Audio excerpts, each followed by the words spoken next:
9 година. Заман в ефірі. 30 листопада, 1372-й день анексії Криму. В студії Маргарита Потапова. У річницю розгону Євромайдану у центрі Києва знову було неспокійно. Активісти кількох громадських організацій влаштували смолоскипну ходу, палили фаєри та факели. А закінчилося це все сутичками з поліцією. Зокрема, під будівлею МВС затримали 4 протестувальників. Згодом їх усіх відпустили.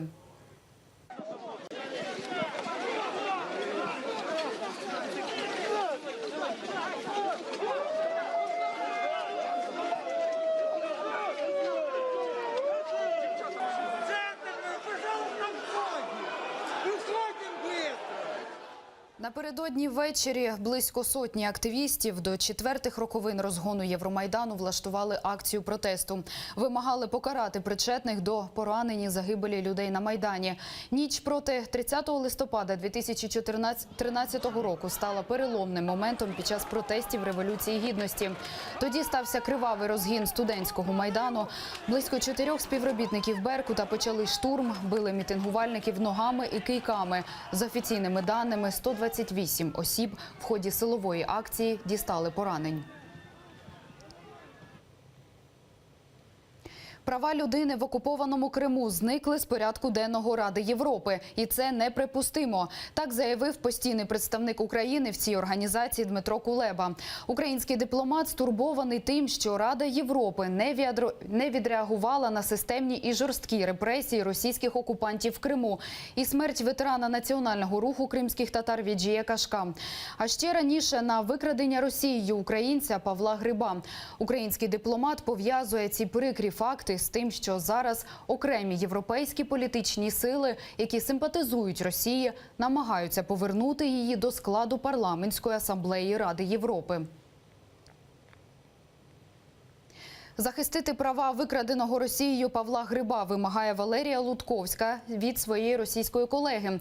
Уповноважена Верховної Ради з прав людини знову написала листа до омбудсмена Росії. Це вже 6-те звернення Лутковської. Досі вона не отримала жодної відповіді з Москви. У листі знову перераховані всі факти порушень прав Павла Гриба. 19-річному бранцю Кремля не дають побачитися з матір'ю, а під час зустрічі з консулом заборонили розмовляти українською мовою. Більше того, Павлу Грибу із СІЗО не надають належної медичної допомоги. Він є інвалідом з дитинства і потребує регулярного прийому спеціальних ліків. Павла Гриба викрала ФСБ на території Білорусі наприкінці літа і перевезла його до Краснодарського СІЗО. Українцю шиють тероризм, нібито він хотів підірвати шкільну лінійку в Сочі. Обмін полоненими буде і, можливо, вже навіть до Нового року. У Мінську вдалося домовитися про звільнення українських заручників з полону ОРДЛО. Україна та проросійські бойовики Донбасу обмінюватимуться полоненими у 2 етапи. І перший з них має відбутися до новорічно-різдвяних свят, за раніше затвердженими списками. У неволі в ОРДЛО перебувають щонайменше 162 українця, але зараз з бойовиками погоджено повернення 87 наших бранців. За це Україна звільнить 305 бойовиків. Тристороння контактна група за участю представників ОРДЛО підтвердили готовність сторін виконати обмін утримуваними особами на засадах вже затверджених списків та узгодити в найшвидші терміни процедуру і дату обміну, виходячи з прагнення виконати цей обмін до новорічних та різдвяних свят.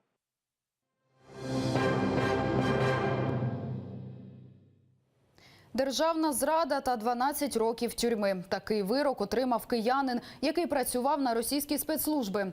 Про підполковника управління Генштабу СРСР у відставці держава-агресор згадала після початку бойових дій на Донбасі. Українець збирав для них інформацію про облаштування та диспозиції наших військових. Агента затримала СБУ торік у квітні, коли він намагався потрапити у Брянську область. Він мав передати російським спецслужбам зібрану інформацію. Чоловік при собі мав документи, які підтверджували його диверсійну діяльність. Вільнюс таки передасть Києву зброю на 2 мільйони євро. Литовський уряд схвалив постанову, запропоновану Міністерством оборони. У цьому документі йдеться про зброю і боєприпаси, які армія Литви використовувала до переходу на стандарти НАТО. Литовський уряд подарує Україні більше як 7 тисяч автоматів Калашникова, а також майже 2 мільйони патронів до них, 80 кулеметів і понад 10 мінометів. Водночас і США не виключають можливості поставок Україні летальної зброї. Принаймні про це напередодні під час брифінгу заявила офіційний представник Держдепу США Гізер Науерт. Сполучені Штати дуже уважно стежать за ситуацією в Україні. Ми поки не постачаємо Україні зброю, але ми не виключаємо цього. Більше нічого вам не можу сказати з цього приводу.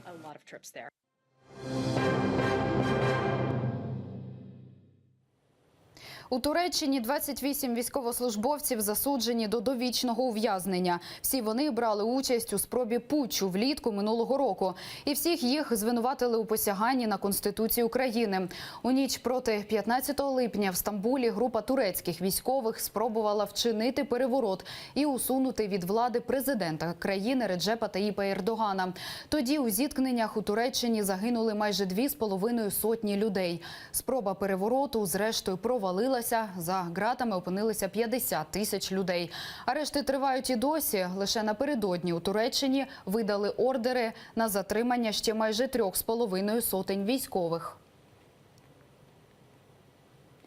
Режим КНДР буде повністю знищений у випадку війни з Америкою. Про це заявила постійний представник США в ООН Нікі Хейлі на екстреному засіданні Радбезу, яке скликали через вчорашній запуск Північною Кореєю. Нікі Хейлі наголосила, що диктатор КНДР зробив свій вибір і цією провокацією впритул наблизив свою країну до війни із США. Ми ніколи не шукали війни з Північною Кореєю і зараз не шукаємо. Якщо війна почнеться, це станеться лише через тривалі акти агресії з боку КНДР. І у випадку війни, не сумнівайтеся, північно-корейський режим буде повністю знищений. І черговий запуск ракети Пхеньяну засудило вітчизняне МЗС, назвавши це актом агресії.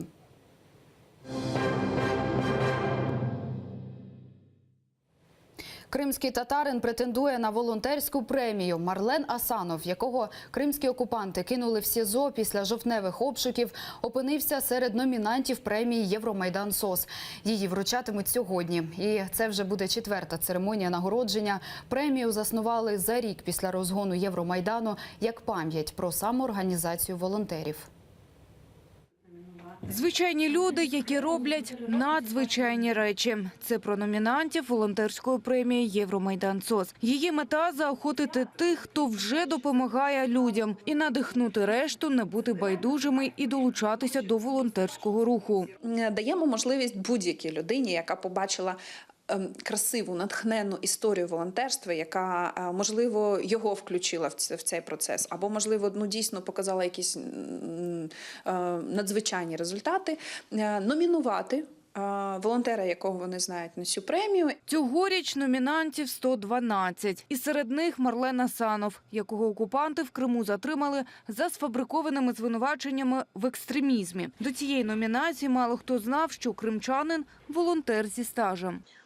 Об этом он никому не рассказывал. Может быть, это выявилось в процессе, кто-то, из кому он помог, это все сейчас выходит. Но об этом он никогда не говорил.